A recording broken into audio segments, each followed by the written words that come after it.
Sinalakay ng mga otoridad ang dalawang magkahiwalay na scam hubs umano sa Pampanga. 20 Chinese nationals ang naaresto.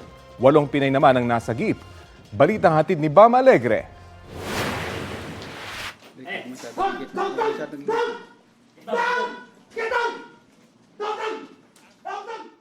Sinalakay ng mga otoridad ang compound ng dalawang villa na ito sa Clark Freeport Zone sa Pampanga. Naabutan nila ang 17 Chinese national na nagpapatakbo ng scam hub. Ginalugad ang bawat kwarto nila para kunin ang mga laptop at mobile phone. Isa sa ilalim ng mga ito sa digital forensic examination para makakuha pa ng impormasyon. Naaktuhan ng mga operatiba itong bahaging ito ng villa kung saan isinasagawa ang isang operasyon na may mga indikasyon na isa itong love scam. Tulad dito, meron silang computer na may mga gamit pang chat at mga romantic na mga terminology ang gamit.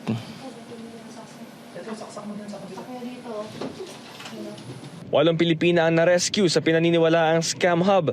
Pinagtatrabaho raw sila ng mahigit 8 oras. Sabi nila bago lang daw sila roon at tinuturuan pa lang daw ng sistema sa pagkuha ng mga client. Paano kayo nakuha sa trabaho to? Ano pagkakasabi?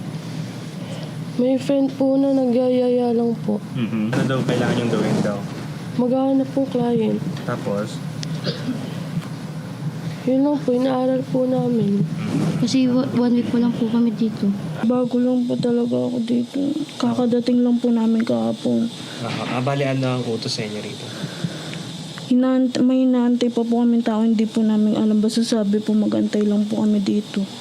Wala namang pahayag ang 17 suspect. Hirap sila dahil sa language barrier. Nagpatuloy sa magdamag ang pagsalakay ng mga otoridad na pinagsamang puwersa ng Bureau of Immigration, AFP at Clark Development Corporation. Hindi kalayuan sa dalawang villa, isang residential property naman ang sinuyod ng mga operatiba. Lumundag pa ang ilang operatiba sa balkonahe. Arestado ang 3 Chinese national na may setup ng mga laptop para naman sa pinaniniwalaang online fraud. Dadalhin ang mga suspect sa Camp Bagong Diwa. Iniimbestigahan pa kung magkaugnay ang dalawang magkalapit na hinihinalang scam hub. Dito sa loob ng Clark Freeport Zone, since 2023, ipinagbawal na ng Clark Development Corporation ang anumang gawain na may kinalaman sa Pogo. So napaka-importante nito dahil talagang nililinis na natin yung ating bakuran dito. At nagpapasalamat kami sa ating mga partner agencies, Bureau of Immigration at Armed Forces of the Philippines dahil tinutulungan nila kaming linisin yung Clark Freeport Zone. Bam Alegre, nagbabalita para sa GMA Integrated News.